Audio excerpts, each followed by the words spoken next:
I decided to let karma take the wheel because sometimes the best revenge is simply allowing the universe to handle the payback. My sister stole my fiancé 15 years ago, and now she's offering me her husband because they're screwed. This is about my sister Samantha. Well, I'm going to call her by her real name because who cares? There's no better way of saying this, but yeah, Samantha lured my fiancé into her skirts because she felt he was too handsome and rich for a plain-looking girl like me. She thought he deserved someone gorgeous, so she offered herself. And that dumbass dick married her. Good for them because I got rid of a cheater and found someone who deserved me. Hear me out. This is going to be a long one because it goes back 15 years ago when I was in my mid-20s. I am Olivia Parker, and I am 41 years old. As a dedicated doctor in a bustling hospital, I've spent years tending to the needs of my patients with care and compassion.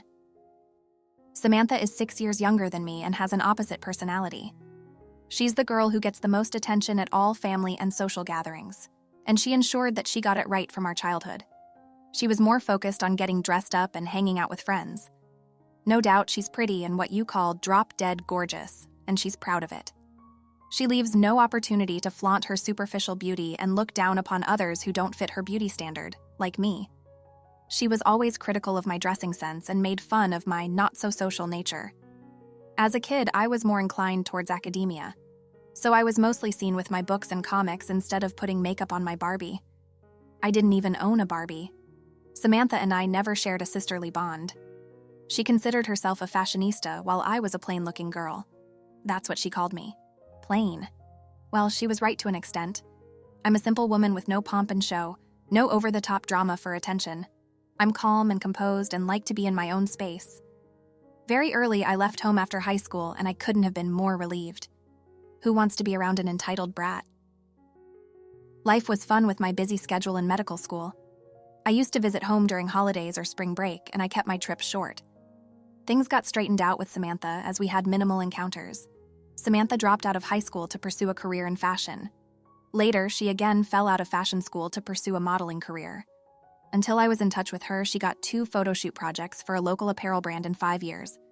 We can't call this a successful modeling career, which she often refers to. If you think I'm mean, hold on. After I moved out of the house, the bitterness between Samantha and me subsided. We met twice a year for a few days. She didn't get enough opportunity to piss me off, so we were excellent. In my first year in college, I met Daniel. He was relatively senior to me.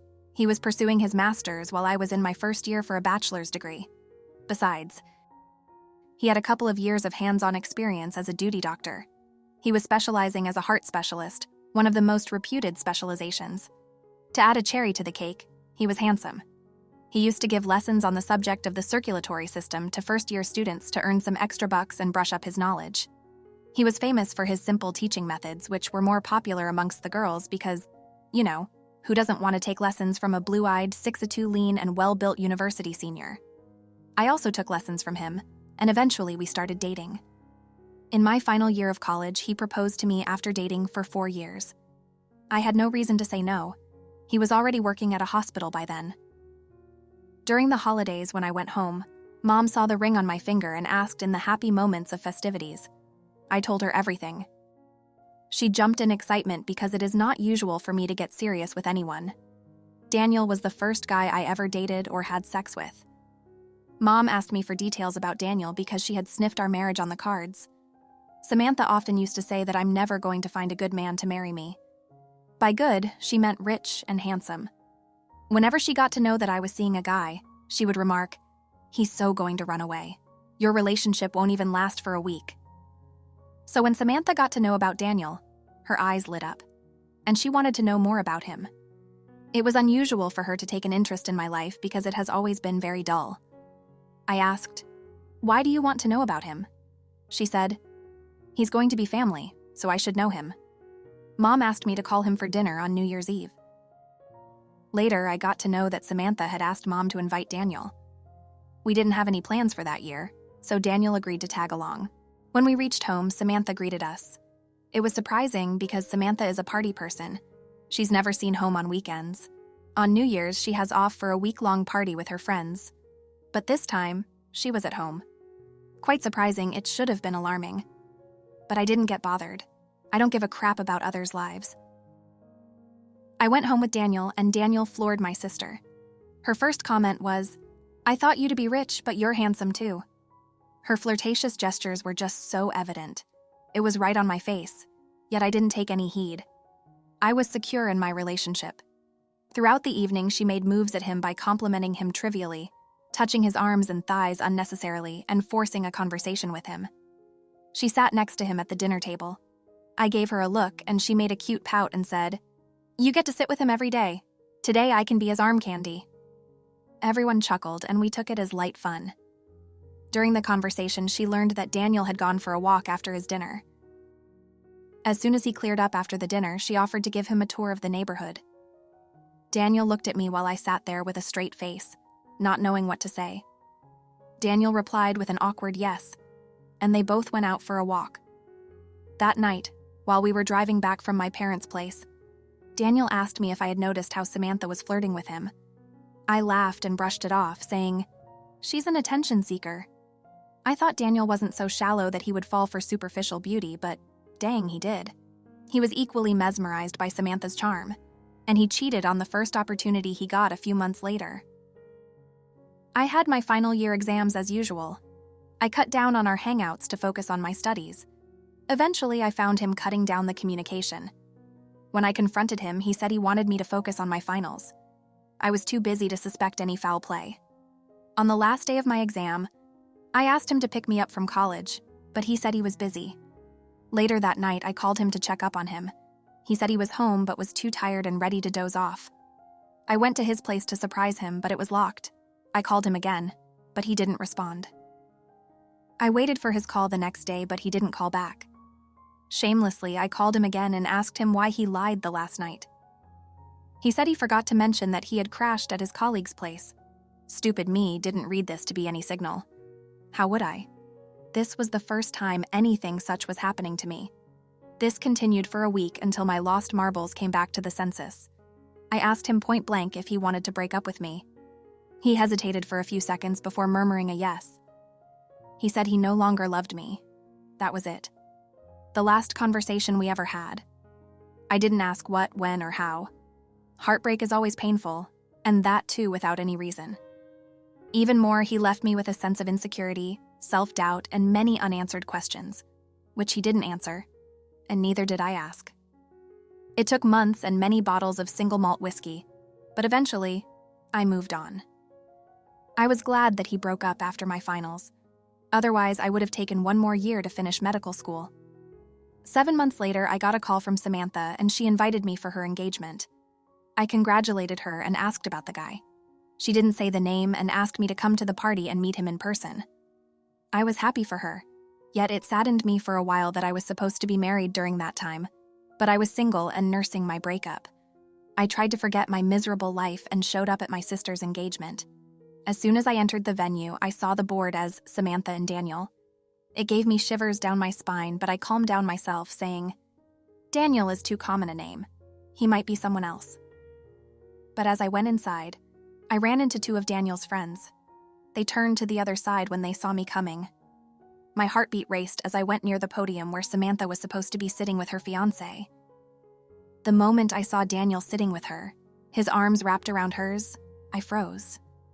I didn't know what to do. I just stood there with tears in my eyes. Are you enjoying the story so far? Please show your support by liking and subscribing to our channel. Now let's dive back into the story. The next thing I remember was my mom pulling me to a corner and asking me to behave. She asked me not to create any scenes there and let everyone be happy. She said no one knows about our past and she would like to have it that way. I cried out loud and yelled, "You know everything, and yet you let this happen. Samantha is a witch. You all are evil. You all are in this together." By then, I saw Samantha coming with an evil smile. It was like 15 years ago, yet I remember every word of her so clearly. That was the most humiliating moment of my life. She said, "You thought you could have this man," pointing toward Daniel. "Handsome, tall, rich. Are you so plain? No way, you don't deserve him. You deserve someone plain like you. Do you see how beautiful we look together and how people are adoring us? Oh my God, it's such a cute couple, huh? Everyone would have laughed. See you beside him." I wanted to slap her right across her face, but my mom stopped me and asked me to leave. She thought I was there to stop the engagement. She was yelling at me, "Why did you come here? Don't you have any self-respect?" I said I didn't know that this witch was effing him. Had I known, I would have never shown my face. Samantha denied having invited me. She lied to Mom and said that she didn't invite me. Mom had asked her not to invite me because I would be hurt. Still, Samantha deliberately invited me to humiliate me. I left the place bawling and howling. My breakup pain bounced back. It would have been an understatement to say that it was difficult. It was the most traumatic phase of my life. Luckily, I graduated with a good grade and got into a good hospital with hectic duty hours. I barely had time to think about anything. I deliberately kept myself busy. On off days, I moved on. Years later, I met my husband at work. He's a board member of the hospital chain where I work. We dated for 4 years and got married. Now we are proud parents of 2 kids. Fast forward to a week ago when I got a call from an unknown number. I answered the call and the person identified herself as Samantha. Even after hearing her name, it took me a few seconds to realize she was my sister. P.S. Few of my patients' names are also Samantha. I asked her why she called me. She was acting so sweet, asking about my life. The Samantha I know won't spare a second on me without any motive. I said, "Cut the crap and say what do you want?" She remained silent for a moment and said, "Actually, I need help. My husband Daniel has gotten into trouble. A patient got a post-surgery allergy and the hospital might sack him." I was like, "What can I do about it?" She said that Daniel worked at one of the hospital chains whose board member is my husband, so my husband could save him from any severe punishment. By then, I had zoned out. I snapped at her not to call me ever again and we weren't going to help them. I didn't know that Daniel was working for the same hospital chain as me. He was working at a different location. I looked up the hospital's employee portal and found Daniel, but his current status showed as suspended. I wanted to discuss this with my husband. I didn't want to dig out my past, so I let this slide. 2 days back, my mom showed up at my door. I felt like I had seen a ghost. I cut them off since Samantha's engagement day. She hugged me and cried, saying it was so good to see me after so many years. But I knew that her underlying motive behind all this sweetness was to save Daniel's butt. My husband was home at the time. He heard my mom's plea to help her golden son-in-law. My husband said Daniel is accused of medical negligence and there's an ongoing investigation against him. He said there was nothing he could do, and even if he could, he wouldn't do it. He doesn't exercise his power for personal benefit. My mom bit her lips and left without saying a word. Yesterday, my husband came back from work and said that Daniel's investigation had been concluded. He would be sacked from his job, but my husband has the power to let him retain his medical license against a hefty penalty amount. He said he could ask the other board members to be lenient on Daniel and not forward his case to the state healthcare for further investigation. Now I'm going to fix it. Should I forget my humiliation and help Daniel? Or should I make him pay the price of his deeds? Being a doctor, I know how difficult it is to get an AIC medical degree, and losing the license is the worst thing that can happen to a doctor. Listen, you've been through enough, haven't you? You've already weathered the storm of Daniel's betrayal and Samantha's theatrics. Now she wants to drag you back into the madness to clean up her mess. I don't think so. You've got your own life to live, your own family to take care of, and your sanity to preserve. So hold your head high, OP, and let them deal with the fallout of their actions. Trust me, you'll thank yourself later. Update. There was no need to post it here to get your opinion. What Samantha and my mother did after that day made it clear that they didn't deserve any help. They are anything but narcissistic. Samantha and M have been hurling abuses at me on social media. I don't use Facebook much. This week, when I opened it, I found that Samantha had tagged me in several posts. She called me a vindictive witch for supposedly framing her husband. She wrote a long post claiming I was jealous of her because Daniel had dumped me and married her, and I was seeking revenge. My mom jumped on the bandwagon saying I had abused them and cut them off because I couldn't stand Daniel marrying Samantha. Even the extended family sided with them, commenting that I had taken revenge too far by affecting Daniel's livelihood. Daniel himself commented, saying I was delusional and that he never loved me or proposed to me. He claimed he had always loved Samantha. I immediately untagged myself and blocked them. I told my husband not to spare Daniel from any charges. He gave me a smirk and said he had never seen me this angry. So, Daniel was officially sacked from the hospital, and his case was forwarded to the state healthcare department for license cancellation. The government body would conduct a fresh investigation. If found guilty, Daniel would lose his license and possibly go to prison. That's like a cherry on the cake. We'll update you as the situation progresses. Right now, I'm enjoying the drama with a basket of popcorn. Yum, yum. Edit. Small clarification, Samantha and my mom were not added to my social media account. I have an open account so that anybody could tag me in their posts. I had not blocked them earlier because 15 years ago I wasn't using social media. Now they are blocked from social media and also from my life. It seems like Daniel's fairy tale has taken a rather abrupt turn. Like I said, karma's got a funny way of catching up with people, and it looks like Daniel's finally getting a taste of his own medicine. Update 2. Hello, can a person stoop lower? Now I know. Daniel showed up at my workplace. As I said, he worked at the same hospital chain as me, but in a different location. He posed himself as a patient and came inside my chamber. He knew there was no way I would have met him if he had come to see me. I immediately asked him to leave. He said he had paid a fee to consult me, so as a doctor, I should treat him.